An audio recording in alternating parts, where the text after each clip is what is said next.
আমাদের অ্যাকচুয়ালি খুব বেশি চেঞ্জ নাই। বেশি জায়গায় আমরা চেঞ্জ করছিও না আপাতত। যেহেতু আমরা সিলেটে খেলছি, সিলেটে স্পোর্টিং উইকেটে খেলবো আমরা। আমার মনে হয় পেস বোলিংটা একটু হেল্প করবে। এইজন্য আমরা আমরা এক্সট্রা একটা পেস বোলার নিয়েছি। আরেকটা সবচেয়ে সুখবর যেটা হচ্ছে আমাদের ওপেনিং ব্যাটসম্যান যে backup wicket keeper also Ruba Haider Jhilik, ও ইনজুরি থেকে ব্যাক করেছে। সো ও আসছে লিসার জায়গায়।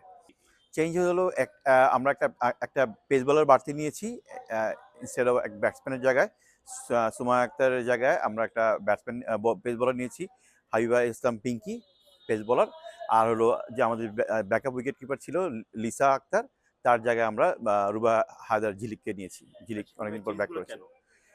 ঝিলিক one of the prominent batsman, batter আর কি বাংলাদেশের।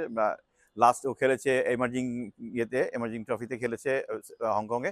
সে সময় ও ইনজুর্ড হয়ে গেছিল। তো ইটস এ লং প্রসেস, অনেক দিন পরে আবার ইনজুরি ফ্রি হয়ে ব্যাক করেছে টিমে। She is automatic choice for us for now. Habiba Pinky ওই বললাম, সিলেটে আমাদের একটু স্পোর্টিং উইকেট খেলার প্ল্যান আছে এবং আমরা একটু একটু চেঞ্জ করে যাচ্ছি। আমরা এই লাস্ট সিরিজে আপনি খেয়াল করেছেন হয়তো আমরা দুইটা পেস বোলার নিয়ে খেলেছি। মারুফা খেলেছে, অ্যাট দ্য সেম টাইম তৃষ্ণাও খেলেছে। সো আমরা একটা ব্যাকআপ পেস বোলার নিচ্ছি। আমরা আমরা হয়তো আমরা ওই ফরমেশনে যাব, দুইটা করে পেস বোলার খেলবে হয়তো বা কয়েকটা ম্যাচ। আমার মনে হয় আমাদের জন্য খুবই ইম্পর্টেন্ট, বিকজ আমাদের ব্যাটসম্যানরা কিছুদিন একটু স্ট্রাগল করছে রানের এগেন্সে। আমার মনে হয় এখানে যদি আমরা রান করতে পারি ভালো মতন, ভালো রান করতে পারলে, বোলিংটা আমরা একটু টাইট বোলিং করতে পারলে আমাদের আমাদের একটা ভালো একটা ইউনিট হিসেবে তারা আমাদের কনফিডেন্সটা ব্যাক করবে, যেটা আমরা লুজ করেছি অস্ট্রেলিয়ার এগেন্সে। বিকজ তারা আসলে একটু এক্সট্রাঅর্ডিনারি টিম, স্ট্রং টিম। আমরা আসলে কোনোভাবেই ওদের সাথে আমরা কম্পিট করতে পারিনি। বাট আশা আছে ইন্ডিয়ার সাথে আমরা ভালো কম্পিট করবো 5টা ম্যাচের সিরিজ ইনশাল্লাহ। আমাদের মনে হয় এই এই সিরিজ থেকে আমাদের প্রিপারেশনটা শুরু হবে। আমাদের টিম ফরমেশন, আমাদের খেলার প্ল্যানিং, আমাদের স্ট্র্যাটেজি সবকিছু এই এই সিরিজ থেকে শুরু হবে। বিকজ এর ভিতরে আমরা আর কোনো কিছু টি-20 ছাড়া অন্য কোনো ইন্টারন্যাশনাল ওয়ানডে খেলছি না বা অন্য কিছু খেলছি না।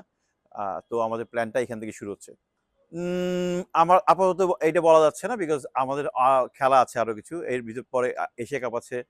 তারপরে আদের হোমে একটা একটা সিরিজ খেলার প্ল্যান আছে আরেকটা টিমের সাথে। সেটা যদি আর ফাইনাল হয় তাহলে খেলবো।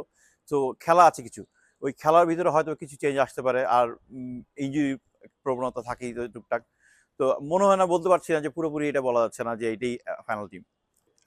আলোচিত যেসব ব্যাপারগুলো ছিল ওগুলো পিছিয়ে ফেলে চলে এসেছি। আমাদের মনে হয় না এটা আমাদের লুক ব্যাক করার কোনো কারণ আছে।